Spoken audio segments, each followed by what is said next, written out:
జై జవాన్ జై కిసాన్ ఈ మాట వినగానే మన నరాల్లో తెలియని ఒక దేశభక్తి ఉప్పొంగుతుంది కదా. దేశ సరిహద్దుల్లో మంచులో ఎండలో ప్రాణాలకు తెగించి సైనికుడు మనల్ని కాపాడుతుంటే దేశం లోపల బురదలో మట్టిలో తడిచి రైతు మన ఆకలి తీరుస్తున్నాడు. కానీ నిజాయితీగా ఒక్క క్షణం గుండె మీద చేసుకుని చెప్పండి, రోజు మనం 3 పూటలా తినే ఆ అన్నం వెనుక, ఆ మెతుకు వెనుక ఒక రైతు చిందించిన చెమట, కన్నీరు, అతని ప్రాణత్యాగం గురించి ఎప్పుడైనా ఆలోచించామా?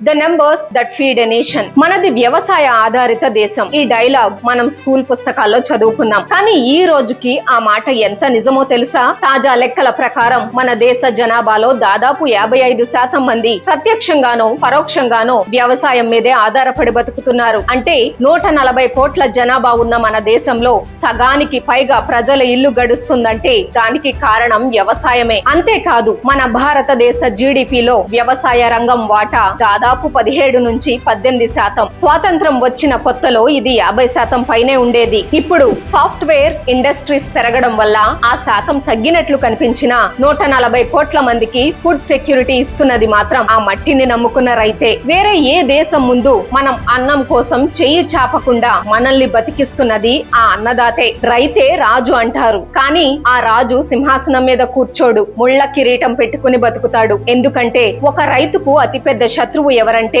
ప్రకృతి. ఎప్పుడు వర్షం పడుతుందో, ఎప్పుడు కరువు వస్తుందో ఎవరూ ఊహించలేరు. వరల్డ్ ఎకనామిక్ ఫోరం ఇచ్చిన ఒక షాకింగ్ రిపోర్ట్ ప్రకారం 2015 నుంచి 2021 మధ్య కాలంలో మన దేశంలో కేవలం అతివృష్టి అంటే వరదలు, భారీ వర్షాల వల్ల ఏకంగా 33.9 మిలియన్ హెక్టార్ల పంట నాశనమైపోయింది. అదే సమయంలో మరో 35 మిలియన్ హెక్టార్ల పంట కరువు వల్ల కాలిపోయింది. ఆరుగాలం రక్తాన్ని చెమటగా మార్చి అప్పులు తెచ్చి పంట పండిస్తే చేతికొచ్చే సమయానికి ఒక్క రాత్రిలో అకాల వర్షం వచ్చి ఆ పంటంతా నీళ్ల పాలైపోతే ఆ రైతు గుండె ఎంతలా పగిలిపోతుందో కదా. ఆ బాధను వర్ణించడానికి మాటలు చాలవు. ప్రకృతి కన్నెర చేస్తే ఒక బాధ అయితే ఈ సిస్టమ్ చేసే మోసం ఇంకో బాధ. ఒకప్పుడు వ్యవసాయం వేరు, ఇప్పుడు వ్యవసాయం వేరు. ఇప్పుడు విత్తనాలు, ఎరువులు, పురుగు మందుల ఖర్చులు విపరీతంగా పెరిగిపోయాయి. చాలా మంది చిన్న రైతులకు బ్యాంకుల్లో సరైన టైంకి అప్పు పుట్టదు. దాంతో చేసేదేమీ లేక అధిక వడ్డీలకు ప్రైవేట్ వ్యాపారుల దగ్గర అప్పులు చేస్తారు. తీరా పంట పండి మార్కెట్ కి తీసుకెళ్తే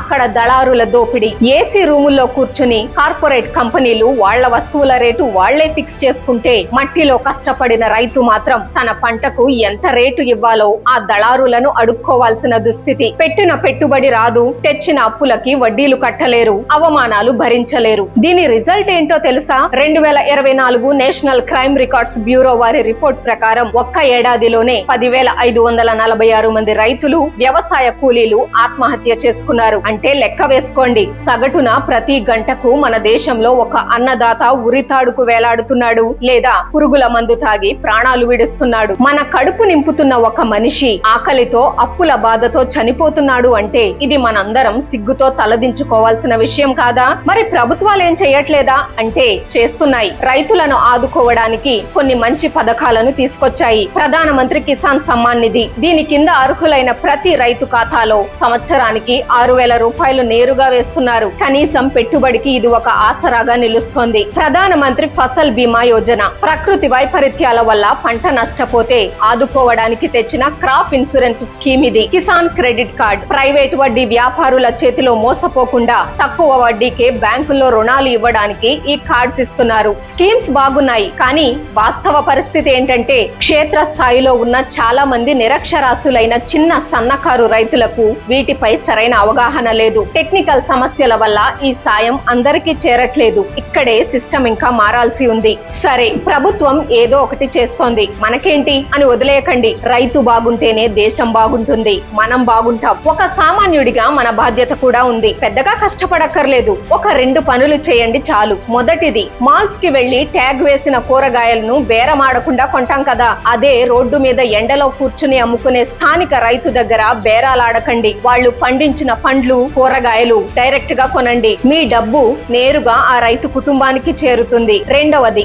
గౌరవం. రైతు అంటే కేవలం మట్టితో పనిచేసేవాడు కాదు, మన ప్రాణాలు నిలబెడుతున్న దేవుడు. ఒక డాక్టర్ కి, ఒక ఇంజనీర్ కి ఎంత రెస్పెక్ట్ ఇస్తామో ఆ రైతుకు కూడా అంతే రెస్పెక్ట్ ఇవ్వండి. ఒక్క విషయం గుర్తుంచుకోండి, నాగలి పట్టిన చేతులు ఆగిపోతే మన కంచంలోకి ముద్ద రాదు. రైతు గుండె కొట్టుకుంటేనే దేశం ఊపిరి తీసుకుంటుంది. మన అన్నదాతను కాపాడుకోవడం కేవలం ప్రభుత్వ బాధ్యత కాదు, ప్రతి ఒక్కడి భారతీయుడి బాధ్యత. మీరు కూడా ఒక రైతు కుటుంబం నుంచి వచ్చిన వారా? లేదా మీ ఊర్లో రైతులు పడుతున్న కష్టాలు మీరు దగ్గరుండి చూసారా? అయితే మీ మనసులోని మాటను కింద కామెంట్స్ లో తప్పకుండా పంచుకోండి. ఈ వీడియో మీ మనసుకు తాకితే ఒక లైక్ చేసి మీ ఫ్రెండ్స్ అండ్ ఫ్యామిలీ గ్రూప్స్ లో షేర్ చేయండి. ముఖ్యంగా మన యువతకు వ్యవసాయం విలువ తెలిసేలా చేద్దాం. జై కిసాన్, జై హింద్.